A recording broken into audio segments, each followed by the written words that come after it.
Ito, may isa pa to. Matagal na mensahe ito. 2 weeks ko na mensahe ito.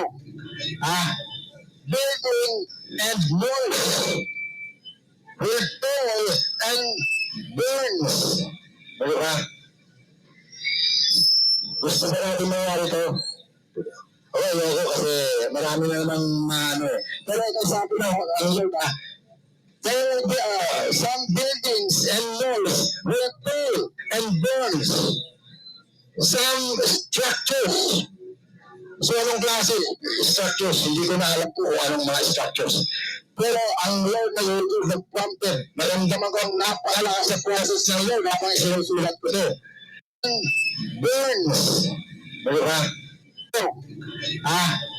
Building and walls will fall and burns. Diba? Gusto ba natin mangyari ito? Okay, ayoko kasi marami na namang Pero ito sabi na ang Lord, there will be some buildings and walls will fall and burns. Some structures. So anong klase? Structures. Hindi ko na alam kung anong mga structures. Pero ang Lord na yun, nag-prompted. Maramdaman ko ang napakalakas sa process ng Lord habang isinusulat ko ito. 2 years ko lang may sulat ko ito. Kaya lang, hindi ako nakabalik dito. Iba ang mensahe ko sa Alma. Yung tungkol lang pagdating ng baha. Hindi pa dumarating ang baha. Tapos dumating ang bagbaha, 1 week pa bago nagpuha ng ganyan. Bago lang nagpuha. Wala pa nga 1 week. Kaya bago nagpuha, kasabihan ko, nagkaroon ako ng prophetic. Ipinasa ko sa mensaheng kaligtasan na magkakaroon ng patuloy na pagbaha sa madaming lugar sa Kabisayaan, sa mga surrounding regions. Ayun, nangyari nga. Kasi, parang sinasabi ko, parang wala naman tayo halaga. Pero nung nangyari, kita mo buong mundo, kapuluhan ng natapay, ang dami. Ako bang gumawa yan? Wala ko. Pinawala sa akin at sabi ko yan. Wala ako kinalaman doon. Alam ko lang, dumating sa spirito, naramdaman ko ang strong presence. Ganyan din ang sinasabi ko sa inyo. Nararamdaman niyo ang presence ng Lord. Kasama natin ang Lord. Hindi tayo iniiwan. Yan yung prayer ko sabihin. Andi dito ang presence ng Almighty God kasama natin. Hindi pwedeng bumaba si Jesus Christ. Nandun si Jesus Christ sa heaven.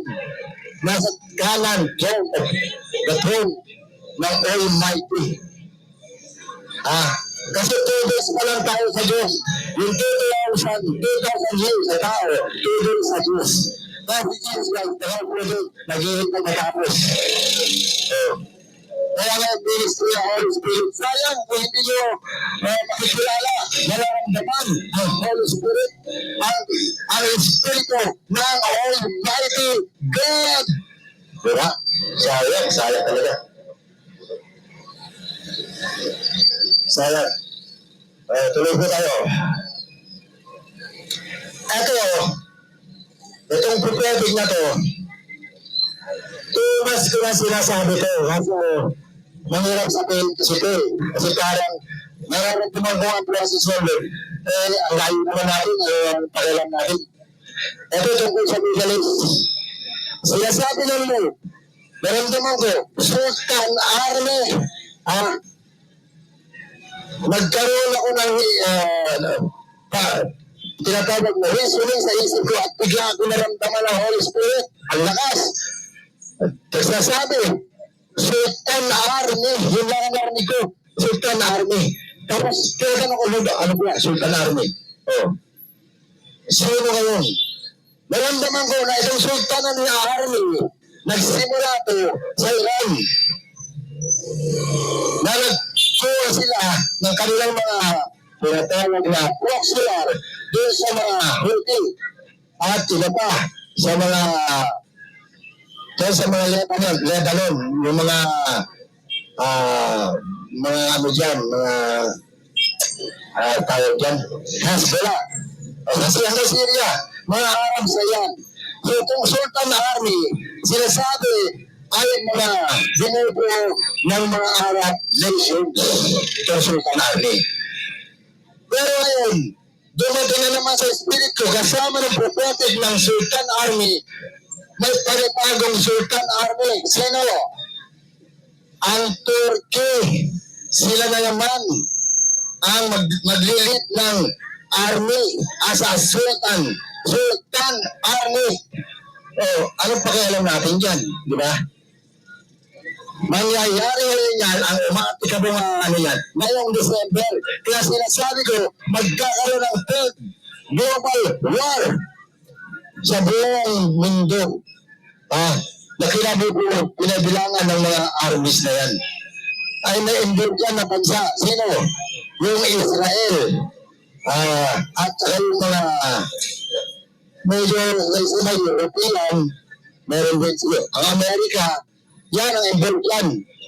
So yun ang pag tinatawag na magkakaroon ng tinatawag na conflict. So, hindi ko naman alam talaga yan. Basta narinig ko lang Sultan. Meron na feel ko spirit kung ano mangyayari dyan, Sultan Army. Oh. So yan po ang prophetic pa natin. Ang sinasabi dyan, new phase of war. Yan po ang tinatawag na new phase of war. Matapos na yung una, new phase na naman ng Sultan Army. Kumbaga sa phase 2 ng Sultan Army. Ngayon, ito na yan. Ito, medyo baka masaktan na ang galawan ninyo. Ang sabi ng Lord,